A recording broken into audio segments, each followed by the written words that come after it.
Salut à toi et bienvenue, j'espère que tu vas bien. Alors aujourd'hui, je vais te donner 6 conseils pour ne pas être un freelance fauché. Peut-être qu'aujourd'hui, tu ne gagnes pas assez en tant qu'indépendant, en tant qu'auto-entrepreneur et c'est normal, c'est le cas de beaucoup de freelance. Et voilà, tu gagnes peut-être simplement pas assez pour bien vivre de ton activité et souvent, les raisons sont souvent les mêmes en fait, sont assez proches quand on est indépendant et du coup, je voulais partager avec toi ces 6 conseils qui sont tirés de ma propre expérience. Le premier conseil que je voulais te donner, et c'est sans doute, je vais te dire qu'ils sont tous importants, je fais toujours ça, mais celui-là, il est même peu compris dans de grosses boîtes avec qui j'ai travaillé. En fait, ça part d'un dicton tout simple, il vaut mieux prévenir que guérir. Ce que je veux dire par là, c'est que il faut pas que tu attendes d'avoir besoin de clients pour prospecter. Ça, c'est un truc que j'ai vu dans des boîtes qui font des millions et des millions de d'euros de chiffre d'affaires par an.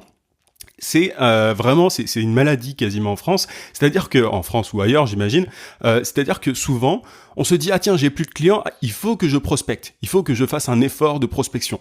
Mais le problème c'est que souvent t'as le couteau sous la gorge si tu fais ça, si tu attends le mauvais moment pour prospecter, enfin le dernier moment.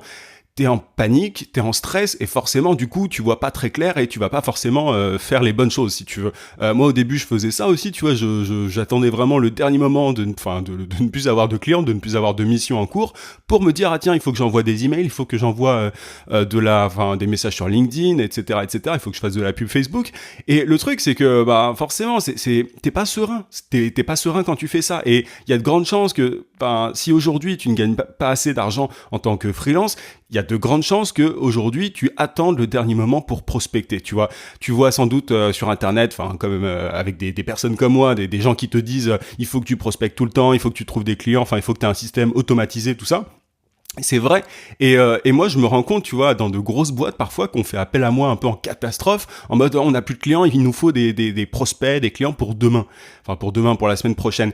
Et souvent, tu vois, la magie c'est pas possible. Si aujourd'hui t'es vraiment en galère et que t'as besoin d'un client pour demain, c'est compliqué. Tu vois, tu peux le faire, tu peux y arriver, il y a des techniques pour y arriver, etc.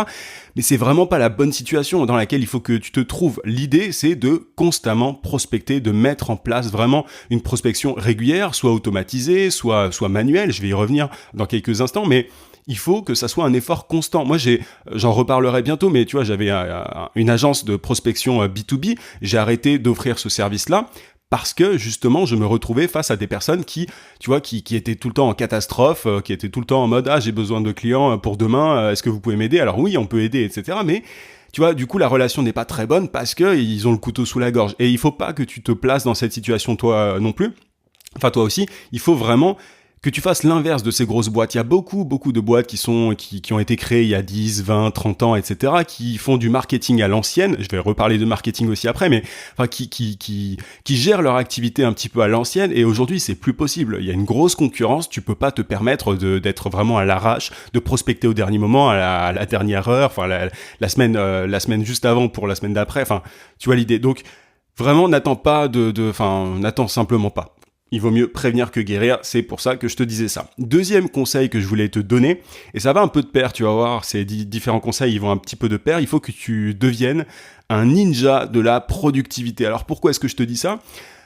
Je te disais qu'il fallait que tu prospectes régulièrement, mais tu te dis peut-être, toi, mais j'ai pas le temps de gérer mes clients actuels et de prospecter, d'envoyer des centaines d'emails, d'envoyer des messages sur LinkedIn, j'ai pas le temps. Alors, cette excuse du j'ai pas le temps, elle arrive très très souvent et moi-même, tu vois, parfois il m'arrive de me dire j'ai pas le temps de faire ceci, cela et je me rends compte au final que c'est juste une question d'organisation. Il faut que tu sois organisé et honnêtement la clé, il y a une grande part de ton succès d'auto-entrepreneur, d'indépendant, de freelance, d'entrepreneur de manière générale qui se joue là-dessus, sur ce point-là. Et moi je me suis rendu compte que en fait moins j'en faisais, c'est un peu étonnant dit comme ça, mais moins j'en fais, plus je gagne. C'est un petit peu bizarre, mais souvent on se disperse entre tout un tas de trucs, tu vois, on va mettre ses efforts dans des endroits dans des trucs qui n'ont pas forcément d'intérêt, et il faut souvent, tu vois, revoir les bases, se dire ok, est-ce que ce que je fais là le matin, par exemple, est utile pour mon activité? Est-ce que ce que je fais le soir est utile? Bref, est-ce que je regarde pas trop la télé? Est-ce que je joue pas trop aux jeux vidéo? Alors évidemment, faut avoir des loisirs, faut kiffer la vie un peu, mais attention un petit peu à bien, à bien répartir tes efforts. Et L'idée, en fait, c'est simplement d'être régulier. Moi, je commence ma journée constamment. Attends, je coupe un truc parce que sinon, je vais avoir beaucoup de bruit dans les oreilles. En fait, si tu veux, moi, je prospecte. Alors voilà, c'est bon. Désolé. En fait, moi, ce que je fais, c'est que non, je prospecte pas le matin. Ce que je fais, c'est que j'ai une liste de tâches tous les matins. Simplement une liste, tu vois, de choses à faire avec une application que j'utilise qui s'appelle Things. J'ai une espèce de to-do list, j'appelle pas ça vraiment une to-do list moi, mais en gros une liste de tâches, de trucs qui sont un petit peu considérés comme chiants par les entrepreneurs, tu vois, un truc, c'est-à-dire que tout ce qui est paperasse, tu vois, ce matin j'ai géré mes impôts, mes machins, bref, enfin pas mes impôts, mais mes taxes, etc., enfin ma compta. Et en fait, je fais ça le matin pour pouvoir derrière faire le travail pour mes clients, pour tu vois mon travail de formation, etc. Je fais les tâches les plus intéressantes pour moi. Par la suite, j'ai toute la journée pour les faire parce que le matin, j'ai commencé de manière assez, tu vois, active dans tout ce qui est paperasse, administratif. Enfin, j'ai abattu tout le travail chiant le matin. Et ça, tu peux le faire notamment, toi, pour ta prospection. Alors moi, aujourd'hui, j'ai des systèmes de prospection automatisés. J'ai pas vraiment de temps à mettre dans tout ça pour que ça fonctionne. Mais toi, si tu veux, ce qu'il faut que tu fasses, c'est vraiment de commencer la journée par une liste de choses à faire, de choses utiles à faire, et notamment ta prospection. Ça peut être, par exemple, écrire à 5 personnes par jour, 5 emails. Ça peut être 10, ça peut être 20. Enfin, à toi de voir le temps que t'as, que tu peux accorder à ça, mais c'est le meilleur moment. Alors, enfin, c'est le meilleur moment pour moi, tu vois, le matin. Peut-être que toi c'est l'après-midi, peut-être que toi c'est le soir. À toi de voir. Il faut que tu saches à quel moment tu es le ou la plus productive. Mais voilà, c'est important de le savoir, et c'est dans ces périodes-là, dans ces moments où tu es le plus productif, qu'il faut abattre ces tâches-là. Enfin, qu'il faut absolument, enfin, tu vois, faire des efforts de prospection, gérer ta compta, etc., etc. Mais sois un ninja de la productivité, sinon tu t'en sortiras pas. Ça va vraiment de pair. Troisième effort, enfin tu vois, lapsus du coup, troisième conseil à faire, mais forcément ce sont des efforts de ta part à fournir, upgrade tes efforts marketing. Alors, souvent on se dit, ouais, alors il faut que je crée un blog, il faut que je crée une chaîne YouTube, il faut que je... Souvent, on n'a pas forcément de vision claire par rapport à, tu vois, à ce qu'on doit faire en termes de marketing. J'en ai beaucoup parlé, notamment la semaine dernière, tu vois, par rapport au tunnel de vente. Il faut que tu upgrades tes efforts marketing dans le sens où tu dois savoir comment adresser ton message, quel message tu adresses et à quel type de cible, et c'est en ayant une vision claire par rapport à ça que tu vas pouvoir avancer, que tu vas pouvoir trouver des clients et ne pas être fauché.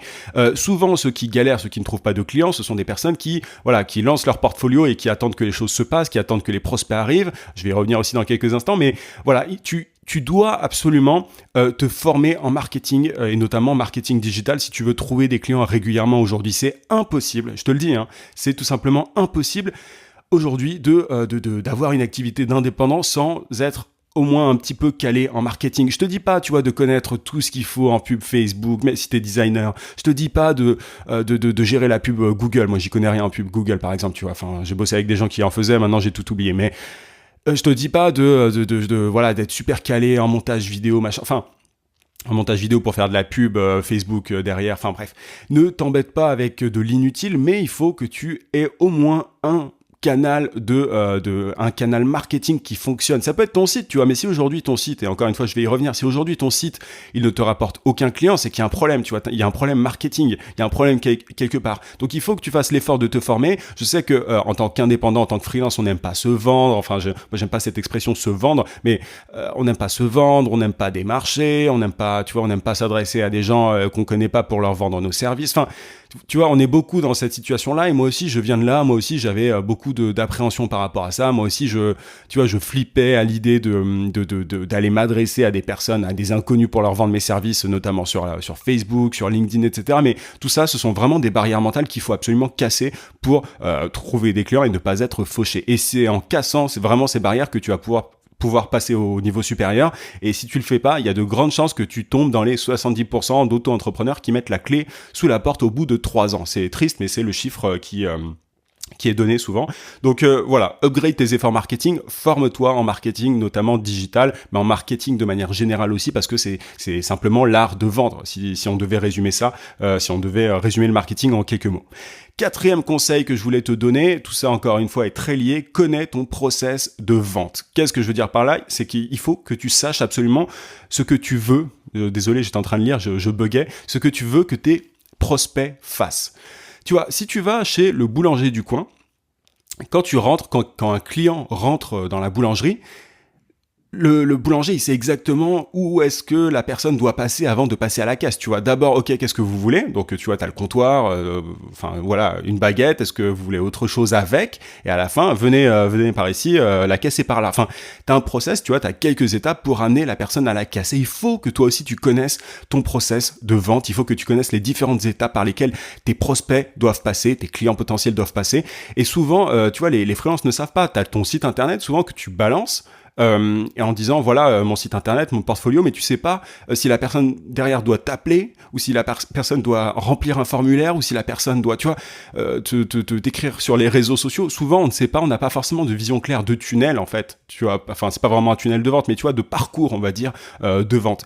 Souvent on n'est pas conscient de ça, et pourtant en ayant une vision claire par rapport à ça, ça va te permettre derrière d'avoir de meilleurs résultats, tu vois, d'avoir un process rodé et d'avoir plus de clients et forcément de ne pas finir fauché. Donc tout ça va de pair, hein, tu vois, dans ta prospection et tout, il faut que tu sois très clair par rapport à ça, et que tu sois comme le boulanger ou comme le charcutier du coin ou comme si t'es, je sais pas, bref, tu vois, un petit peu comme les commerces de proximité, tout simplement. Il faut que ça soit très simple. En fait, souvent on se prend la tête par rapport au marketing digital en se disant oui, il faut qu'il y ait telle étape avant telle étape, que le formulaire soit envoyé à tel moment, puis ensuite la personne m'appelle. En fait, fais simple, tu peux totalement décrocher des contrats simplement aujourd'hui avec ton site internet et puis un appel derrière. Donc, mais en tout cas, voilà, sois clair par rapport à ça, connais ton process de vente, prends un petit peu de recul par rapport à ça parce que souvent on n'en prend pas, et c'est pour ça que voilà, on n'avance pas, on se dit bon bah voilà, je suis un peu paumé, qu'est-ce que je dois faire? Bah là, t'as la réponse. 5e conseil, fais des appels à l'action clairs. Encore une fois, ça va de pair avec tout ça, c'est lié. Il faut que tu appelles à l'action tes prospects, tes clients potentiels. Dis-leur, appelez-moi. Dis-leur, enfin voilà, achetez, payez. Enfin, il faut pas avoir peur de demander à la personne en face de payer. Il faut pas avoir peur de demander à la personne en face des choses. Si elle a exprimé un intérêt pour tes services, pour ce que tu proposes, tu dois dire clairement ce que la personne doit faire. Un peu comme le boulanger, comme je te disais, il a un process très clair, si on peut parler de process, et derrière, il dit à la personne, voilà, ça fait tant, et il attend l'argent, tu vois. Donc, alors je te dis pas de faire ça en mode bourrin et de dire donnez-moi de l'argent ou machin, il faut que ça soit plus fin que ça, évidemment, mais il faut que tu fasses quand même des appels à l'action clairs, parce que c'est comme ça que tu seras payé, tu vois. N'attends pas à ce que les personnes te disent prends mon argent, tu vois, take my money. C'est pas comme ça que ça se passe du tout, et malheureusement. Mais voilà, il faut que tu fasses des appels à l'action clairs. Et je sais que c'est un truc encore une fois qui est problématique pour les introvertis, pour les timides surtout. On a du mal à ça. Et moi encore une fois, je viens de très loin par rapport à ça. Et mais c'est ce qui, tu vois, c'est en faisant des appels à l'action clairs, c'est en vendant. Tu vois, en d'autres termes, que tu vas pouvoir bien gagner ta vie en tant qu'indépendant, ne pas être fauché, tout simplement.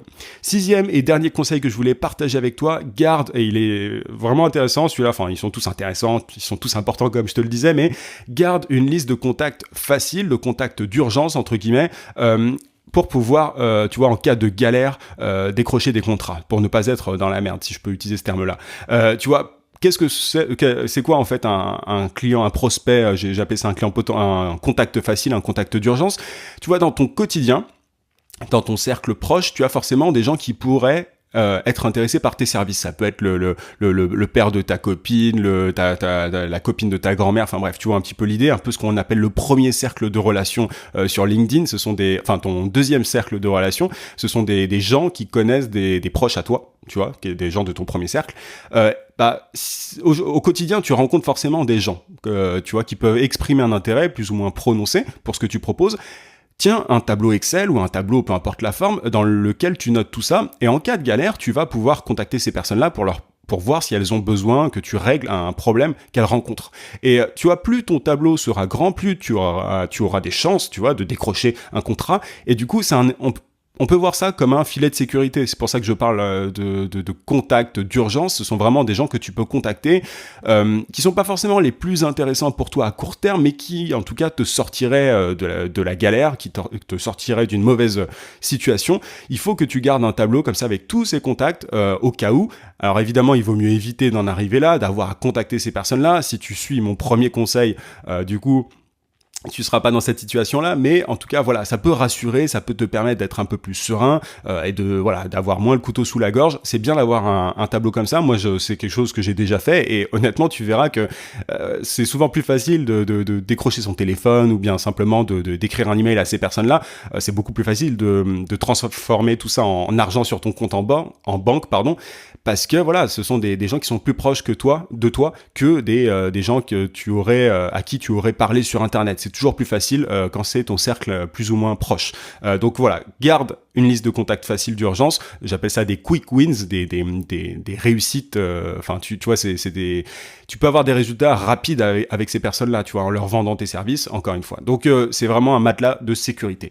Voilà pour ces 6 conseils pour ne pas être un freelance fauché. Honnêtement, si tu suis tous ces conseils à la lettre, il n'y a aucune raison que tu galères, que tu ne trouves pas de clients, que tu n'arrives pas à vivre de ton activité. Le problème, et c'est toujours la même chose, c'est que certains vont appliquer ces conseils, d'autres ne vont pas les appliquer. Fais partie de ceux qui passent à l'action, qui suivent tout ça à la lettre, et derrière tu verras que tu auras normalement aucun problème. Alors après évidemment il y a des subtilités dans tout ça, il faut créer des tunnels de vente dans certains cas, enfin il faut revoir ta stratégie, mais voilà, maintenant tu sais exactement étape par étape ce que tu dois faire. Je te rappelle que tu as moins 60% de réduction jusqu'à dimanche minuit. C'est à l'occasion des fêtes que j'ai lancé à cette promotion sur l'ensemble de mon catalogue de formation.